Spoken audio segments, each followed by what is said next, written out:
You tuned in to the 7-day theory. Hard body, hard spirit.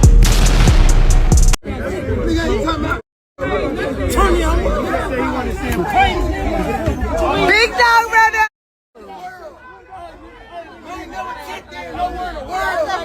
Nigga ain't gon' with me. Nigga ain't gon' with me. Oh my God. Nigga ain't gon' with me. I ain't never checked in no one in the world. Big father. You got me. Wait a minute, big father. I'm going to jail. Nah, you ain't going to jail, big father. They gonna go to jail and check in. That's what a nigga gonna do. Go to jail and check in. That's what's gonna happen.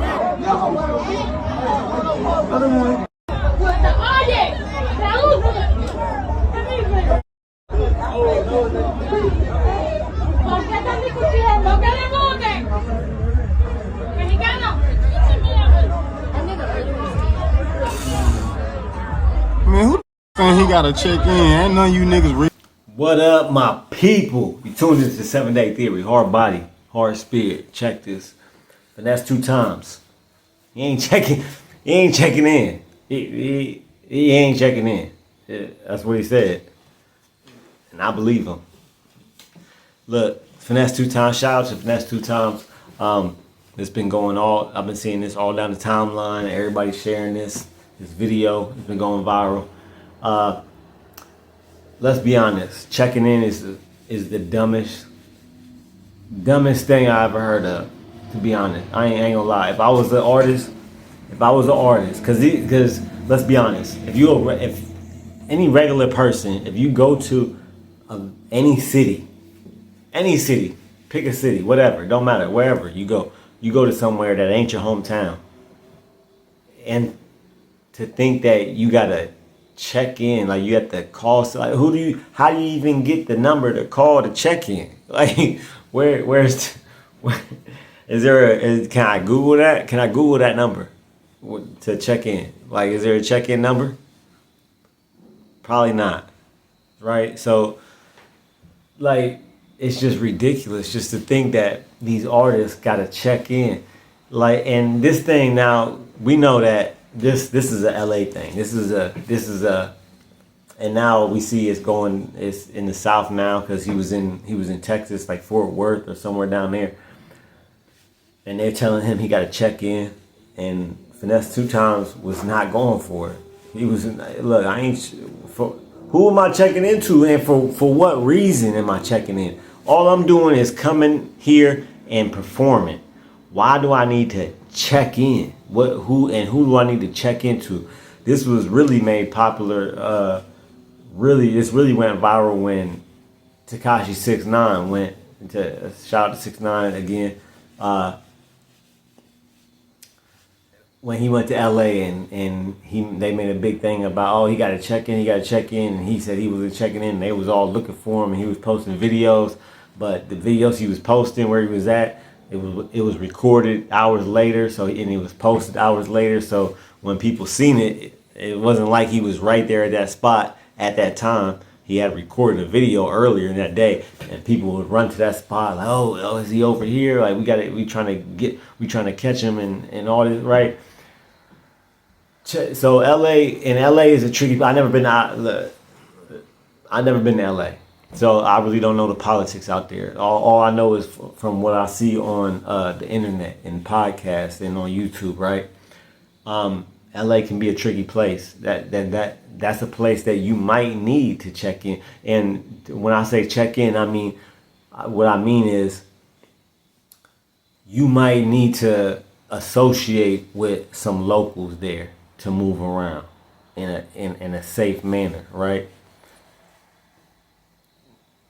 That's probably the one place that and checking in can be like, it can be like if somebody's telling you to check in, that's a form of disrespect, straight up. Like how they was telling Finess2tymes to check in, he felt it as disrespect. Like, wait, you telling for why? Why do I need to check in? I don't need to check. I'm doing me. I'm just moving in this world. Like there's no like the whole notion of checking in is kind of ridiculous. It's like it's just ridiculous.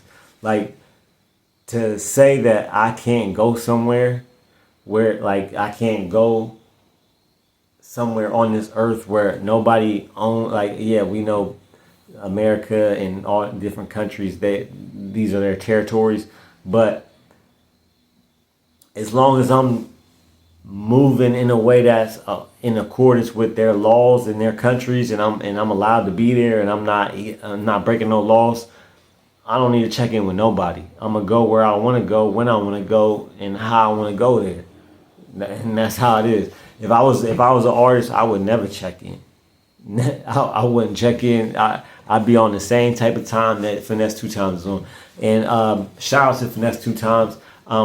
I could tell he's a real, he really is, like, when you listen to Finess2tymes, when you hear him talk or do interviews, he's a smart brother. He really is smart. He got a real mature head on his shoulders. But what he been going through a lot. He been going through, his mama and called him out, talking about, you give money to this, but you ain't giving money to your family. And like, and for an artist, for somebody who is the breadwinner, the money maker, and you got your, now if you didn't, I don't not, and look, I'm not gonna act like I don't know what he did for his mom. He could have gave his mom a whole bunch of money, but then she still want more money, right? I don't know the whole situation, but when you got your brother and your sister and your mama calling you out saying you don't do this, you don't do that, it's either two things. Either you did do that, either you gave them money and you looked out for them, or you didn't, or you didn't. Either you did or you didn't, or if you did and they still want more, right? Because we know that a lot of times we can do for people, and when we do for people, they expect that time and time again, right? When you might have blessed somebody, whether it's your mom, your family member, whoever, you might have blessed somebody, but now you blessed them, and now they like, oh well, I need to get blessed again. Like I need. Yeah, you gave me 10,000 last year. I need 5,000 this year. Like, you know what I mean? Like, people can feel entitled to your money.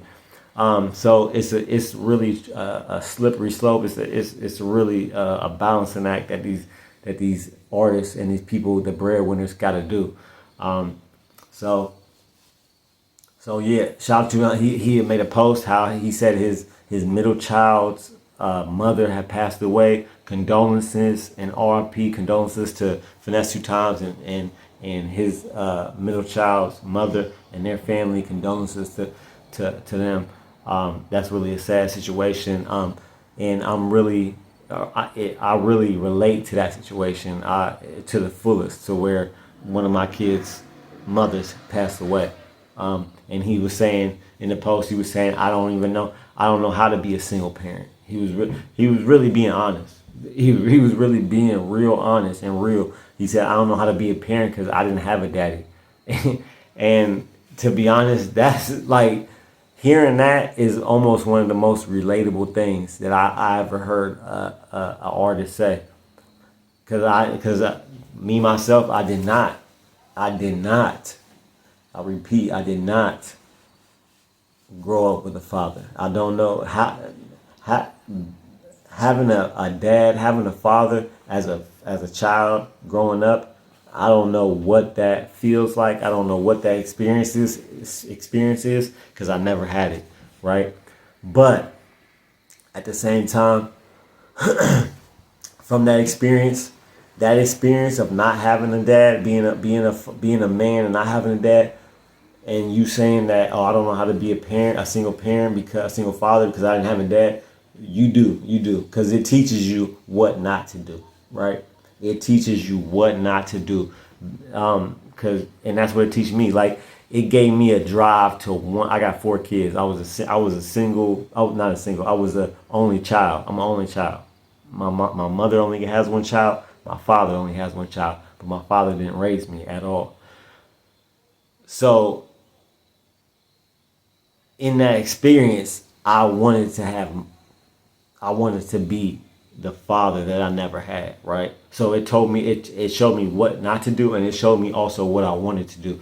But what it didn't do is give me a blueprint of how to be a parent. Like I had to learn that by like trial and error, just myself and what I feel like is right and what I feel like I should be doing as a parent, because I didn't get that growing up because I didn't have a father. So I feel him on the most deepest level when he says though, when he wrote that story on, I think it was on Instagram or some social media, where he wrote the story of how he don't know how to be this single parent because he never had a father.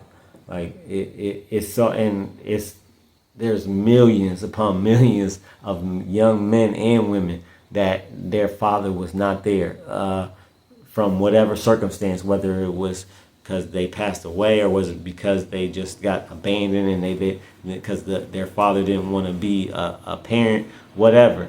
But the fact remains that they didn't have a parent, and I think it's really relatable. And I wish the best, and I hope for the best, and I hope that he can make the best of his situation, and I really hope he comes through, because I really hope he comes through and sees and comes through on and overcomes his demons and the barriers that he's facing, because it sounds like he's in a like kind of dark space right now. And I get in the whole checking in thing. Yeah, I will be on that type of time too. Some random person telling you got to check in because you doing a show at this city. Like, knock it off. I'm over here trying to do the best that I can do in life and trying to be my best self, and you telling me I got to do all this extra shit. Like, knock it off. Like, it's just made up. It's made up. Y'all let me know what y'all think in the comments though. Like, share, subscribe. 7-day. Keep your head up and your eyes open. Shout out to the two members. We got memberships, $1.99 a month. Shout out to the 2 members, Angela Reddick, John Paul. Keep your head up and your eyes open. I'm out. You're now listening to the 7 Day